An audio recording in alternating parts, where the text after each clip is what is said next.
వి digital న్యూస్కి స్వాగతం. నేను మీ నాని. ముందుగా ముఖ్యాంశాలు.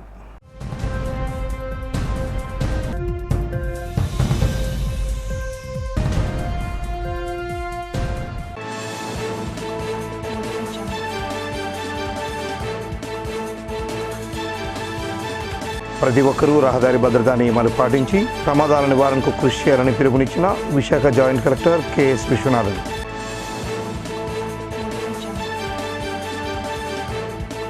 అంగరంగ వైభవంగా విశాఖ పశ్చిమ నియోజకవర్గ సమన్వయకర్త ఆడారి ఆనంద్ కుమార్ జన్మదిన వేడుకలు. శుభాకాంక్షలు తెలిపిన వైసీపీ నాయకులు, కార్యకర్తలు.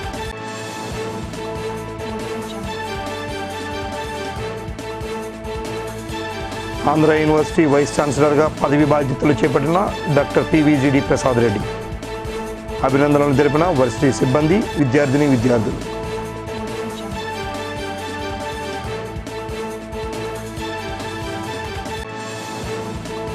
అయోధ్య రామ మందిరం విగ్రహ ప్రతిష్టలో ప్రతి ఒక్కరూ పాల్గొని పునీతులు కావాలని కోరుతూ ప్రచార రథం ప్రారంభించిన గాజువాక వర్తక సంఘం.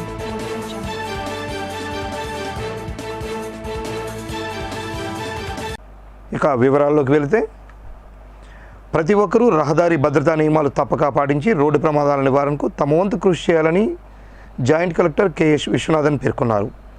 రోడ్డు భద్రతా మాసోత్సవాల ప్రారంభంలో భాగంగా ఆర్కే బీచ్ కాళీమాత ఆలయం నుంచి హెల్మెట్ బైక్ ర్యాలీని ఆయన జెండా ఊపి ప్రారంభించారు. ఈ కార్యక్రమం సంబంధించి పోస్టర్ను ఆవిష్కరించారు. ఈ సందర్భంగా జాయింట్ కలెక్టర్ మాట్లాడుతూ ప్రజలందరూ బాధ్యతగా వ్యవహరించాలని, రహదారి భద్రతా నియమాలు పాటించాలని, తద్వారా ప్రమాదాల నివారణలో భాగస్వామ్యం కావాలని సూచించారు. ప్రమాదాలపై, భద్రతా నియమాలపై ప్రజల్లో విస్తృత అవగాహన కల్పించడమే లక్ష్యంగా నిర్వహిస్తున్న మాసోత్సవాలు సత్ఫలితాలను ఇస్తాయని విశ్వసిస్తున్నామని పేర్కొన్నారు. రోజురోజుకు రోడ్డు ప్రమాదాలు పెరుగుతున్న దృష్ట్యా ప్రమాదాలను నియంత్రించాల్సిన బాధ్యత ప్రతి ఒక్కరిపై ఉందన్నారు. అధిక వేగం వలన ఎక్కువ శాతం ప్రమాదాలు జరుగుతున్నాయని, అందరూ జాగ్రత్తగా ఉండాలని హితవు పలికారు. ఈ కార్యక్రమంలో రవాణా శాఖ regional joint commissioner doctor Vaddi Sundar, deputy transport commissioner doctor G C Rajaratnam, traffic ADCP Srinivasarao, motor vehicle ఇన్స్పెక్టర్లు, రోడ్డు భద్రతా కమిటీ సభ్యులు, పోలీస్ అధికారులు తదితరులు పాల్గొన్నారు. ఈరోజు మన విశాఖపట్నం జిల్లా ఇక్కడ కాళీమాత టెంపుల్ దగ్గర ఆర్కే బీచ్లో ఈ రోడ్ సేఫ్టీ మంత్ అనేది ఒక క్యాంపెయిన్ లాగా జరిపి ఈరోజు ఒక హెల్మెట్ ర్యాలీ ఇక్కడ ప్రారంభం చేస్తున్నాం. ఇది అవేర్నెస్ ప్రోగ్రామ్. ఇది starting of our awareness program for this month.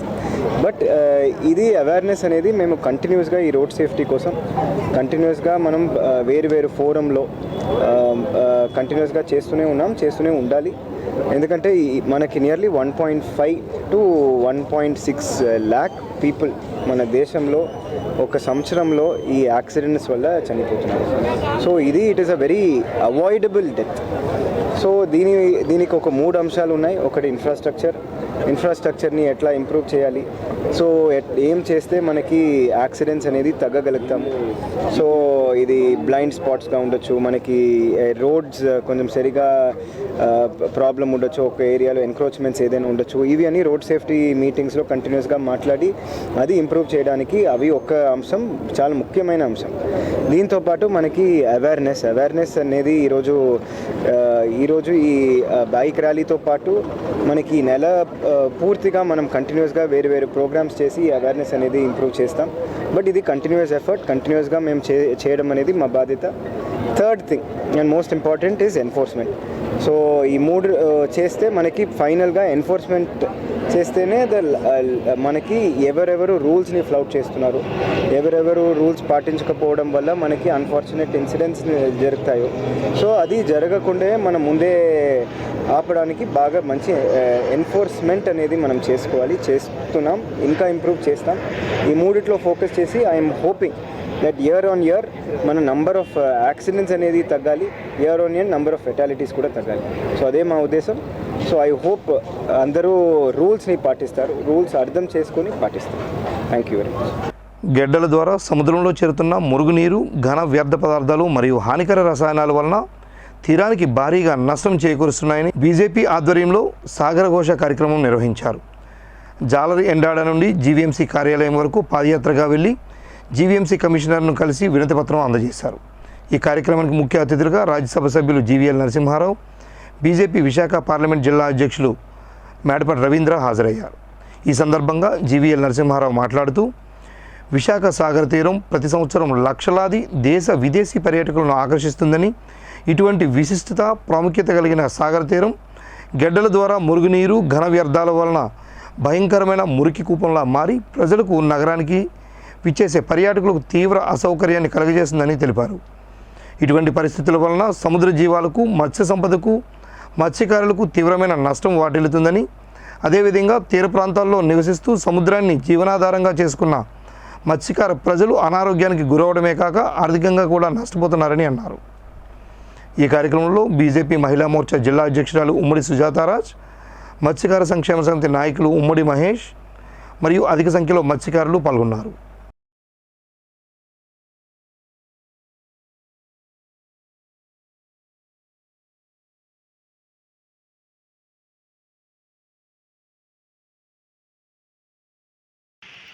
ఈ విశాఖపట్నం నగరానికి తలమానికం వంటిది. విశాఖపట్నం ఆర్థిక వ్యవస్థకు మూలం కూడా ఈ సముద్రమే. ఈ సముద్ర మరి ఉన్నతిని, దాని యొక్క ఇంపార్టెన్స్ని గ్రహించక నిర్లక్ష్యం చేశారో ఇన్ని సంవత్సరాల పాటు. మరి ఏ కారణమో తెలియదు కానీ చాలా బాధాకరం. మనకు ఆర్కే బీచ్కి వెళ్ళినా, రిషికొండ బీచ్కి వెళ్ళినా ప్రతి ఒక్క విశాఖవాసి ప్రౌడ్గా ఫీల్ అవుతారు. చక్కగా నిర్మాణమై ఆ బీచెస్ చాలా సుందరంగా, అందంగా ఉన్నాయి. మొన్న G20 సమయంలో కూడా కొన్ని కొత్త బీచెస్ నిర్మాణం కూడా జరిగాయి. కానీ మనం ఈ ఆర్కే బీచ్ అలాగే మన రిషికొండ బీచ్ మధ్యలో ఉన్నటువంటి అనేక ప్రాంతాల్లో దృశ్యాలు చూస్తే చాలా బాధ కలుగుతుంది. ఈవెన్ ఆర్కే బీచ్లో కూడా ఇటువంటి మురికాలు ఒకటి సముద్రంలో కలుస్తుంది. ఇది ఒక మహానదిలాగా, ఈ మురికి కాలువే ఒక మహానదిలాగా వెళ్ళి సముద్రంలో కలిసి పూర్తిగా కాలుష్యంగా తయారు చేస్తోంది. నడిచే పరిస్థితి లేదు.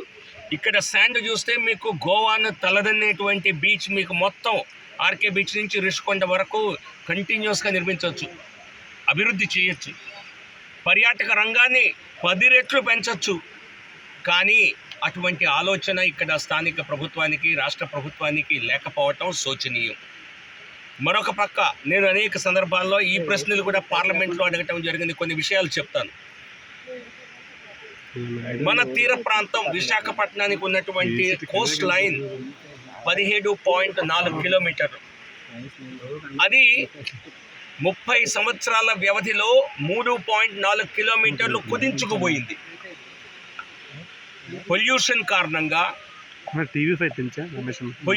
కారణంగా ప్రధానంగా కోస్ట్ లైన్ రిసీడ్ అవుతా పోతా ఉంది. ఈ రకంగా మీరు చూస్తూ పోతే మరో 30 సంవత్సరాల్లో ఈ 15 కిలోమీటర్లు 12 కిలోమీటర్లు కుచించుకుపోతుంది. మరో పక్క డెడ్ జోన్ అంటారు. సముద్రంలో డెడ్ జోన్ అంటే ఆ ప్రాంతంలో మీకేమీ ప్రాణంతో ఆక్సిజన్ ఉండదు. డెడ్ జోన్లో ఆక్సిజన్ లేకపోతే ఏ జీవి కూడా బతకలేదు. విశాఖపట్నంలో సుమారు 2 లక్షలకు పైగా మత్స్యకారులు వారికి వేట చేయటం తప్పితే మరొకటి తెలియదు. వారు దానిపైనే పూర్తిగా జీవనాధారం ఉన్నటువంటి 2 లక్షల మందికి వారి జీవనోపాధి ఏమవ్వాలి? రాను పడే చేపల కంటే నాకు అనేక మంది ఫిషింగ్ బోట్ ఓనర్స్ చెప్పారు, మనం వేటకెళ్తే మనకి ఎంత చేపలు పడతాయో అంత చెత్త కూడా మన నెట్లో పడుతుంది అని. ప్లాస్టిక్ వ్యర్థాలు పడుతున్నాయి. నేను అనేక సార్లు ఇంతకుముందు సూచించడం కూడా జరిగింది. అటువంటి వ్యర్థాన్ని తీసుకొచ్చి బయట కనీసం పడేయాలంటే వారికి మీరు బోట్ ఓనర్స్ కొంతైనా పారితోషికం చెల్లించండి, లేకపోతే వాళ్ళు మళ్ళీ ఆ చెత్తను అక్కడే వదిలేసి వస్తారు. సో ఈ విధంగా నిర్లక్ష్యానికి గురవటం అంటే విశాఖ యొక్క ఆర్థిక ఎకానమీ, విశాఖపట్నం అనేది బ్లూ ఎకానమీ ఆధారంగా ఉండేటువంటిది. దేశంలోనే 70% ఎగుమతులు ఆక్వా ఎక్స్పోర్ట్స్ కేవలం ఒక విశాఖపట్నం నుంచి జరుగుతున్నాయి. మనం దేశంలోనే 4 ప్రధాన నగరాలనే మోదీ గారి ప్రభుత్వం నీతి ఆయోగ్ ఎంచుకొని దీన్ని గ్రోత్ హబ్గా గుర్తిస్తే విశాఖపట్నాన్ని, దానికి ఆ అభివృద్ధికి కావాల్సినటువంటి ప్రధాన రిసోర్స్, న్యాచురల్ రిసోర్స్ విశాఖపట్నానికి సముద్రమే. పశ్చిమ నియోజకవర్గం సమన్వయకర్త, AP MSMEDC chairman Adari Anand Kumar పుట్టినరోజు వేడుకలు GVMC co-option member Behara Bhaskar ఆధ్వర్యంలో గోపాలపట్నం కుమారి కళ్యాణ మండపంలో ఘనంగా నిర్వహించారు. ఈ సందర్భంగా బెహరా భాస్కర్రావు మాట్లాడుతూ కీర్తిశేషులు ఆడారి తులసిరావు చారిటబుల్ ట్రస్ట్ ద్వారా ఆనంద్ సొంత నిధులతో అనేక కార్యక్రమాలు నిర్వహిస్తున్నారని, ఆయన నిండు నూరేళ్లు చల్లగా ఉండాలని, మానవత్వానికి మారుపేరే ఆనంద్ అని కొనియాడారు. రానున్న ఎన్నికల్లో అత్యధిక మెజారిటీతో గెలిపించి సీఎం జగన్కు బహుమానంగా ఇవ్వాలని కోరారు. అనంతరం ఆడారి ఆనంద్ కుమార్ చేతుల మీదుగా స్థానిక వికలాంగులకు పలు పరికరాలను అందజేశారు. ఆనంద్ కుమార్ను నాయకులు, కార్యకర్తలు గజమాలతో సత్కరించి ఘనంగా సన్మానించారు. ఈ కార్యక్రమంలో డాక్టర్ బిఆర్ అంబేద్కర్ విశ్వవిద్యాలయం పాలక మండలి సభ్యులు మరియు రాష్ట్ర మహిళా విభాగం ఉపాధ్యక్షురాలు Pedadi Ramanakumari, marketing chairman Alpha Krishna, corporator Puri Suresh, 91, 92 వార్డుల వైఎస్ఆర్సీపీ నాయకులు, కార్యకర్తలు, కన్వీనర్లు, ఆర్పీలు, వివిధ అనుబంధ సంస్థల మహిళలు, వాలంటీర్లు తదితరులు పాల్గొన్నారు.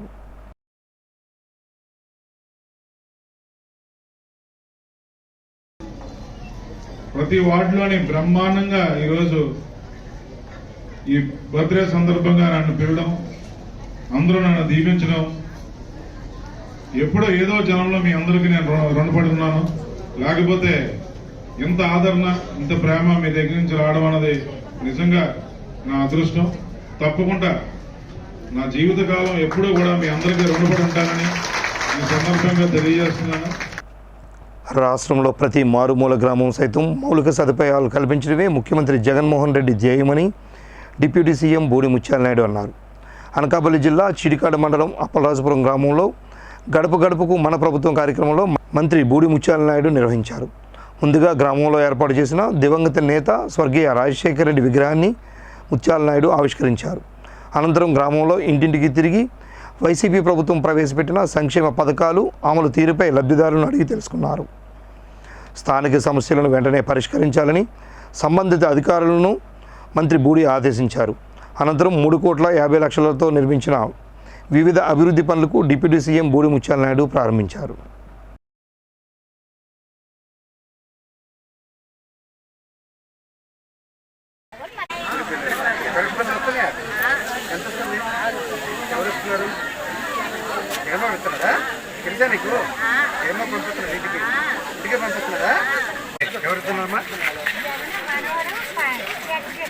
మీ జగన్మోహనుడు పెన్షన్ ఇస్తున్నాడా? పిల్లల్ని ఇంటికి పంపిస్తున్నాడా? ఆనందంగా ఉందా? బాగా చూసుకుంటున్నాడా? మిమ్మల్ని పలకరించి రమ్మని చెప్పాడు. మా అవతాతలు వెళ్ళకుండా పలకరించి రమ్మన్నాడు. ఆంధ్ర విశ్వవిద్యాలయాన్ని మరింతగా అభివృద్ధి చేస్తానని AU vice chancellor doctor PVGD Prasad Reddy అన్నారు. ఏయూ వీసీ కార్యాలయంలో ఆయన ఇన్ఛార్జి వీసీ సమత నుండి వీసీగా బాధ్యతలు స్వీకరించారు. వీసీ ప్రసాద్ రెడ్డికి ఏయూ సిబ్బంది, విద్యార్థులు అధిక సంఖ్యలో పాల్గొని పూలు జల్లుతూ ఘనస్వాగతం పలికారు. విదేశీ విద్యార్థులు సైతం గులాబీ పువ్వులను ఆయనకు అందజేసి అభినందనలు తెలియజేసి ఆహ్వానించారు. దీంతో ఏయూలో ఒక్కసారిగా పండగ వాతావరణం నెలకొంది. ఈ సందర్భంగా రెండోసారి బాధ్యతలు తీసుకున్న ప్రసాద్ రెడ్డి మీడియాతో మాట్లాడుతూ విశ్వవిద్యాలయానికి చేసిన అభివృద్ధిని గుర్తించి తనను మరలా వీసీగా నియమించినందుకు రాష్ట్ర ప్రభుత్వానికి, గవర్నర్కు కృతజ్ఞతలు తెలిపారు. వైస్ ఛాన్సలర్గా రెండోసారి పదవి చేపట్టడం తనపై మరింత బాధ్యతను పెంచిందన్నారు. ఈ సందర్భంగా ఏయూ సిబ్బంది పుష్పగుచ్చాలు అందజేసి ప్రసాద్ రెడ్డిని అభినందించారు. మోహన్ రెడ్డి గారు వీరి ఆశీస్సులతో మరొక్కసారి ఆంధ్ర యూనివర్సిటీ లాస్ట్ 4 years చేసినటువంటి ఒక ట్రాన్స్ఫర్మేషనల్ ఇంపాక్ట్తో దేశంలోనే 2nd పొజిషన్లోకి NAC ద్వారా A++తో పాటుగా 3.74 స్కోర్ అవుట్ ఆఫ్ 4 points రావటం, ఆ తరుణంలో మళ్ళీ అగైన్ ఈ ఆపర్చునిటీ నాకు ఇవ్వటం అనేది నిజంగా ఒక మొమెంటస్ డేగా నేను చెప్పడంలో చాలా గర్వంగా ఫీల్ అవుతూ, మరి 4.5 years లాస్ట్ 4.5 years ఈ యూనివర్సిటీకి 96 సంవత్సరాలు అంతకుముందు ఉన్నటువంటి ఒక యూనివర్సిటీని లాస్ట్ 3 to 4 yearsలో టోటల్గా రీవ్యాంప్ చేయటంలో ఆనరబుల్ చీఫ్ మినిస్టర్ గారు జగన్మోహన్ రెడ్డి గారు వారి సపోర్ట్ పూర్తిగా లభించింది. మీరు యాజ్ ఇట్ ఈస్గా యూనివర్సిటీని చూసినట్లయితే 4 years బ్యాక్ ఒక డిస్టర్బ్డ్ క్యాంపస్గా బిల్డింగ్స్ అన్నీ పాడైపోయి గాడి తప్పినటువంటి వ్యవస్థ, దాన్ని గాడిలో పెట్టేటువంటి ఒక విజన్ సీఎం గారి ద్వారా రావటం, యూనివర్సిటీలో ఉన్నటువంటి ప్రతి స్టేక్ హోల్డర్ అని నేను చెప్పినప్పుడు especially university employees, teachers and non teaching staff నిజంగా వాళ్ళు ఎంత కమిట్మెంట్తో last 4 years especially last 1 year బట్టి మీరు క్యాంపస్లో చూసినట్లయితే కనుక ఒక మ్యూజికల్ అండ్ మ్యాజికల్ ఇంపాక్ట్ ప్రతి ఒక్క మనిషి కళ్ళల్లోనూ కూడా ఈ యూనివర్సిటీని ఇంకా బాగు చేసుకోవాలి, యూనివర్సిటీని ఒక మంచి స్టేట్కి తీసుకెళ్లాలనేటువంటి ఒక ఆశయంతో ప్రతి మనిషి కళ్ళల్లో కూడా ఆ రకమైనటువంటి కమిట్మెంట్ రావడం జరిగింది. అంటే నిజంగా సీఎం గారు చెప్పిన విజన్ని ఇంప్లిమెంట్ చేయడంలో ఒక వైస్ ఛాన్సలర్గా నేను ఇక్కడ సక్సెస్ అవ్వడానికి ముఖ్యమైనటువంటి కారణం నాతో పనిచేస్తున్నటువంటి ఈ అధ్యాపకులు, అలాగే నాన్ టీచింగ్ స్టాఫ్. నిజంగా వాళ్ళ రుణం ఎప్పటికీ తీర్చుకోలేనంత రుణం. ఎందుకంటే నేను non teaching staff last especially 1 yearలో చేసినటువంటి పనిని డిస్క్రైబ్ చేయడానికి సెపరేట్గా ఒక పేపర్ రూపంలో కూడా తీసుకొద్దామని అనుకుంటున్నాను. ఎందుకంటే రిమైనింగ్ యూనివర్సిటీలో కూడా అందరూ తెలుసుకోవాలంటే ఇంత ఓనర్షిప్ ఉంటుందా యూనివర్సిటీలో అనేటువంటి ఒక మంచి సందేశాన్ని వాళ్ళందరూ కూడా ఇవ్వడం జరిగింది. పోలమాంబ టెంపుల్ దగ్గర ఉన్నటువంటి 400 కోట్ల రూపాయల విలువ చేసేటువంటి ల్యాండ్ని మనం రికవర్ చేస్తున్నప్పుడు నాన్ టీచింగ్ స్టాఫ్ కళ్ళలో ఉన్నటువంటి ఆనందాన్ని చూసి అరే ఇది కదా ఓనర్షిప్ అంటే అనేటువంటి ఒక రకమైనటువంటి ఫీలింగ్ నాకు రావడం జరిగింది. అలాగే స్టేక్ హోల్డర్స్లో ఆలమ్ని మీరు చూసినట్లయితే కనుక హెవీ సపోర్ట్ లాస్ట్ 3-4 yearsలో హెవీ సపోర్ట్, ఎస్పెషలీ ఆలమ్నికి మనకి ఆనరీ చైర్మన్గా వ్యవహరిస్తున్నటువంటి జిఎంఆర్ గారు, అంటే వారు నారాయణమూర్తి గారిని తీసుకురావడం కానీ, అలాగే చంద్రశేఖరన్ గారిని తీసుకురావడం కానీ, అండ్ టీసీఎస్ అంటే టాటా సన్స్ నుంచి చైర్మన్ కానీ, జిఎంఆర్ నుంచి వారు చాలా నిజంగా కృషి చేయడం జరిగింది. మరి ఈ రోజున ఆలమ్ని అందరూ కూడా ఎదురు చూస్తున్నారు. ఎందుకంటే ఆంధ్ర యూనివర్సిటీ నెక్స్ట్ 2 yearsలో మనం చేయాల్సింది ఏంటంటే ఇవాళ యూనివర్సిటీ అంతా కూడా కంప్లీట్గా మనం ట్రాన్స్ఫార్మ్ చేశాము. ఈ ట్రాన్స్ఫార్మ్ చేయడంలో ప్రతి ఒక్కళ్ళు కూడా వాళ్ళ రోల్ ఉంది, ఆలమ్ని రోల్ ఉంది, టీచర్స్ రోల్ ఉంది, ఇండస్ట్రీ రోల్ ఉంది, పేరెంట్స్ రోల్ ఉంది, ముఖ్యంగా స్టూడెంట్స్ రోల్. మీరు చూసినట్లయితే కనుక 19 విశ్వవిద్యాలయాల్లో ఆంధ్ర యూనివర్సిటీలో ఇవాళ ఒక్క సీటు కూడా ఖాళీ ఉండట్లేదు. మీరు ఏ కోర్స్ అయినా సరే చెప్పండి, any arts course, any science course, law course, pharmacy course, engineering కోర్స్లో కార్పొరేట్ విశ్వవిద్యాలయాలకి తలదన్నే విధంగా ఇక్కడ అడ్మిషన్స్ జరుగుతున్నాయి అని అంటే పేరెంట్స్ ఆంధ్ర యూనివర్సిటీ మీద ఏర్పరచుకున్నటువంటి ట్రస్ట్, అలాగే ప్రతి స్టూడెంట్ కూడా నేను అక్కడ చదువుకోవాలి అంటే నా destination is towards Andhra university అనేటువంటి ఒక భావన ఆంధ్ర యూనివర్సిటీ లాస్ట్ 4 yearsలో క్రియేట్ చేయగలం జరిగింది. అంటే ఇప్పుడు మనం చేయాల్సింది ఏంటంటే ఆల్రెడీ ఒక బెంచ్ మార్క్ అనేది క్రియేట్ చేయబడింది. ఈ బెంచ్ మార్క్ అనేది అక్కడి నుంచి ఇంకా బెటర్ గోల్స్, ఎందుకంటే స్టాఫ్ అందరిలోనూ ఒక మొమెంటం వచ్చింది. ఆ మొమెంటంని మనం సస్టైన్ చేసి మనం హార్డ్ వర్క్ చేసినట్లయితే ఈ క్యాంపస్లో సాధించలేనిది ఏమీ లేదు అనేటువంటి విషయాన్ని ప్రూవ్ చేయడం జరిగింది లాస్ట్ 4 yearsలో. సో మళ్ళీ అదే మొమెంటంని మనం కంటిన్యూ చేస్తూ సీఎం గారు కోరుకున్న విధంగా, స్టేక్ హోల్డర్స్ అందరూ కోరుకున్న విధంగా, స్టేట్కి ఉపయోగపడే విధంగా మనం ఈ ఆంధ్ర యూనివర్సిటీని ఇంకొక బెంచ్ మార్క్ అంటే ఇప్పుడు ఉన్నటువంటి బెంచ్ మార్క్ నుంచి ఇంకొంచెం హైయెస్ట్ లెవెల్కి తీసుకెళ్ళినట్లయితే ఈ రోజున ప్రతి ఒక్కళ్ళు కూడా అంటే గ్లోబల్ డెస్టినేషన్ ఇండియా కావాలి అంటున్నారు.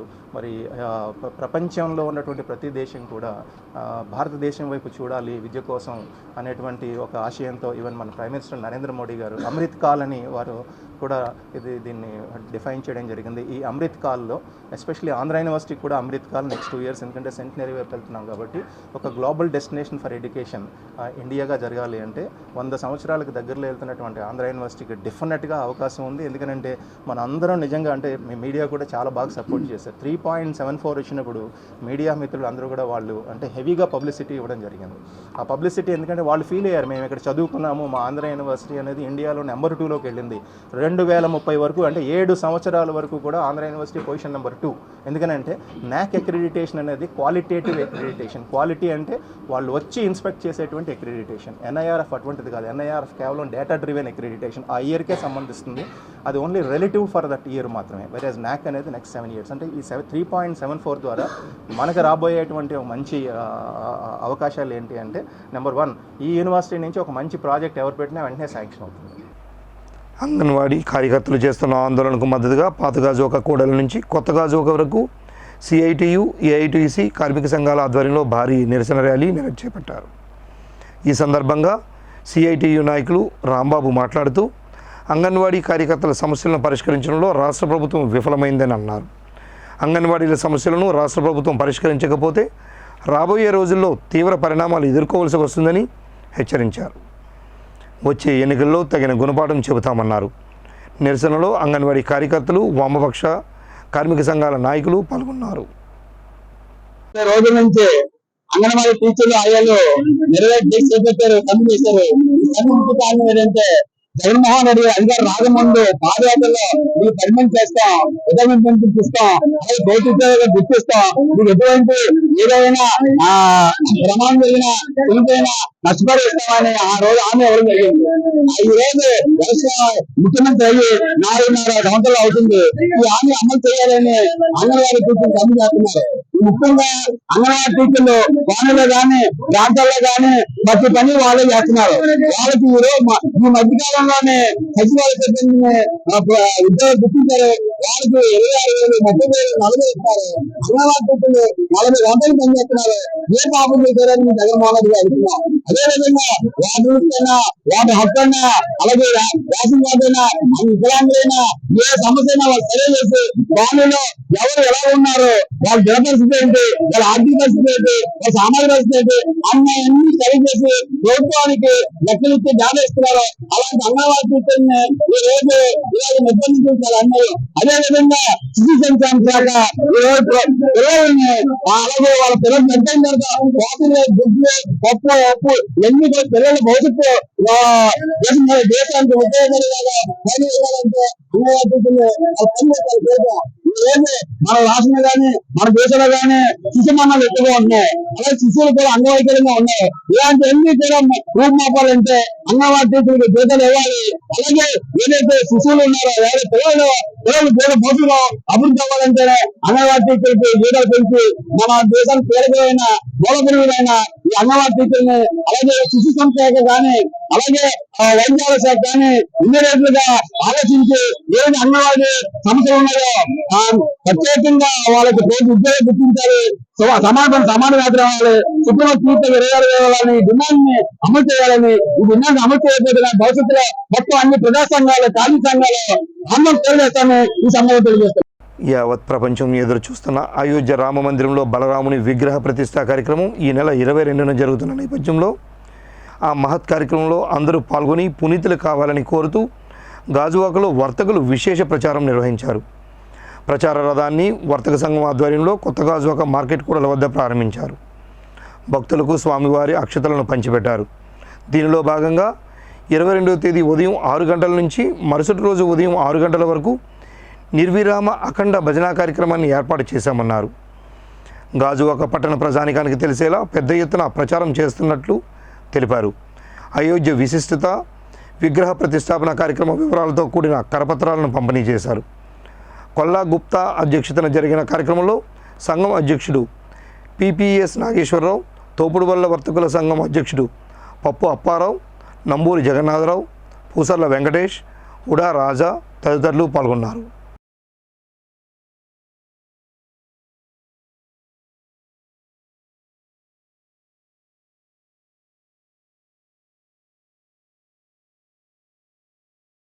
ఇంతటి మహోత్తర కార్యక్రమం చేపట్టిన మన మొత్తం సంఘం వారికి ధన్యవాదములు అండి.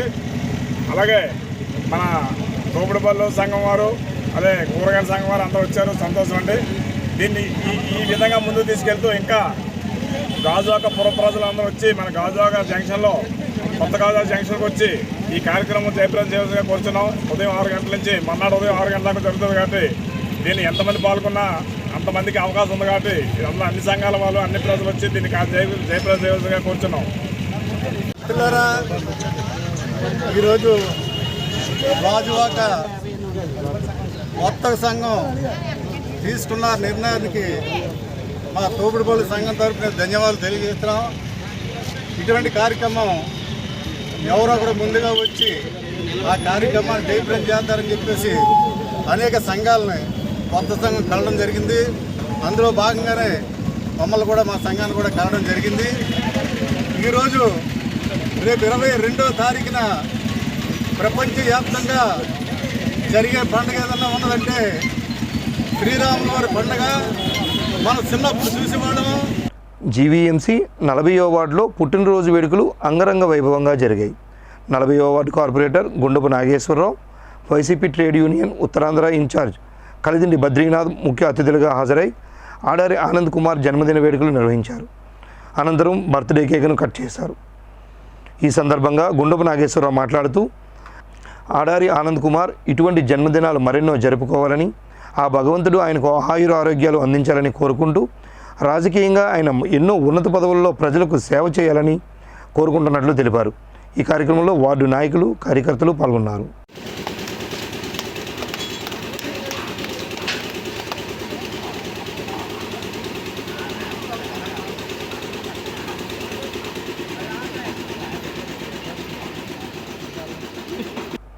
జీవీఎంసీ 65వ వార్డు వాంబే కాలనీలో వార్డు కార్పొరేటర్ బొడ్డు నరసింహపాత్రుడు సంబంధిత అధికారులతో పర్యటించారు. కాలనీలో బ్లాకుల మధ్య పేరుకుపోయిన వ్యర్థాలను మినీ జేసీబీ సాయంతో దగ్గరుండి తొలగింపు పనులను చేపట్టారు.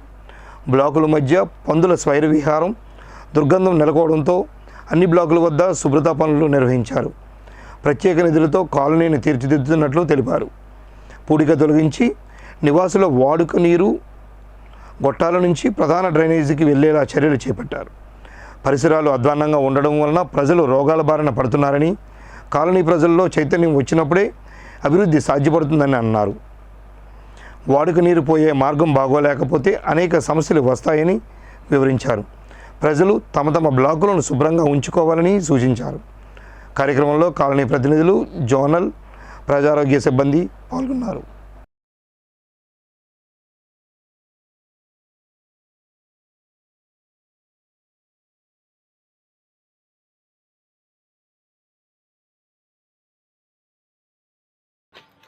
మాకు ఈ సమస్య పైన మాకు వార్డు కార్పొరేటర్ గారు బొడ్డు నరసింహపాత్రుడు గారు ఆధ్వర్యంలో మేము సుమారు 672 ఇళ్ళకి సంబంధించిన విషయం ప్రతిరోజు కూడా మేము వెళ్ళి చెప్పడం జరుగుతుంది. అలాగే మేము చెప్పిన వెంటనే మా మాటలు విని మన్నించి కూడా మా వాంబాయి కాలనీ సారు గెలిచి నుంచి కూడా గెలక ముందు కూడా మా కాలనీలో అనేకమైన పనులు చేయడం జరిగింది. వాటర్ సమస్య కానీ, మరి ఇక్కడ డ్రైనేజీల సమస్య కానీ, లేదంటే ఇక్కడ కరెంటుల సమస్యలు కానీ, లేదంటే గెలక ముందు కూడా మాకు మధ్యలో ఏవైతే బ్యాకుల మధ్యలో సమస్య ఉందో ఆ మధ్యలో కూడా గోడలు కూడా ఆయన సొంత నిధులతో కూడా కట్టడం జరిగింది. కానీ మా కాలనీకి వార్డు కార్పొరేటర్ బొడ్డు నరసింహపాత్రుడు గారు వచ్చిన తర్వాత చాలా మా కాలనీ ఇంప్రూవ్ అయ్యింది. పనులు కూడా అలాగే చేశారు. ఇప్పుడు కూడా అది రోడ్డు ఇది బ్యాగుల మధ్యలో డ్రైనేజ్ సమస్య ఉంటే చాలామందికి కానీ ప్రభుత్వం దెబ్బలాడి మాకు బిల్లులు తెచ్చి ఇక్కడ పెట్టడం కూడా జరిగింది. అలాగే కాంట్రాక్టులు కూడా చాలామంది ఈ మా కాలనీ దుక్కు చూసి, మా కాలనీ డ్రైనేజీలు చూసి భయపడి చాలామంది కూడా కాంట్రాక్టులు వెళ్ళిపోవడం జరిగింది బిల్లులు పెట్టకుండా. అలాగే ఇప్పుడు కూడా ఆయన తెగించి ఒక మంచి కాంట్రాక్ట్ని తీసుకొచ్చి ఈరోజు ప్రతి బ్యాకుల మధ్యలో అది పొక్కులేరుని తీసుకొచ్చి ఉదయం 7 గంటలకి సారు మున్సిపాలిటీ సిబ్బంది, కార్పొరేటర్ గారు, మున్సిపాలిటీ సిబ్బంది వచ్చి దగ్గరుండి కూడా కంపు భరించలేక అక్కడ ఉంటూ ఈరోజు అక్కడ ఉన్న మధ్యలో ఉన్న డస్ట్ అంతా కూడా తాటర పెట్టి తోడించి ఈరోజు మా పనులు చేస్తున్నారు. అలాంటి కార్పొరేటర్ గారికి జన్మలో మేము రుణపడి ఉంటాము. కాలనీ మొత్తం కూడా రుణపడి ఉంటాము. బులెటిన్ ముగించే ముందు హెడ్లైన్స్ మరోసారి.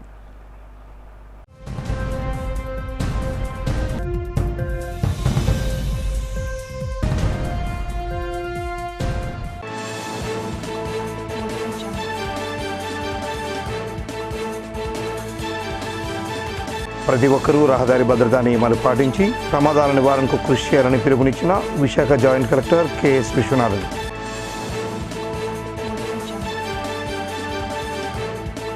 అంగరంగ వైభవంగా విశాఖ పశ్చిమ నియోజకవర్గ సమన్వయకర్త ఆడారి ఆనంద్ కుమార్ జన్మదిన వేడుకలు. శుభాకాంక్షలు తెలిపిన వైసీపీ నాయకులు, కార్యకర్తలు.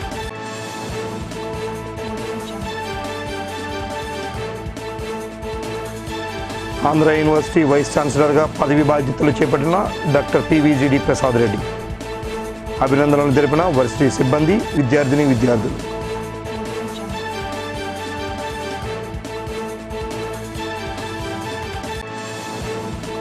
అయోధ్య రామ మందిరం విగ్రహ ప్రతిష్టలో ప్రతి ఒక్కరూ పాల్గొని పునీతులు కావాలని కోరుతూ ప్రచార రథం ప్రారంభించిన గాజువాక వర్తక సంఘం.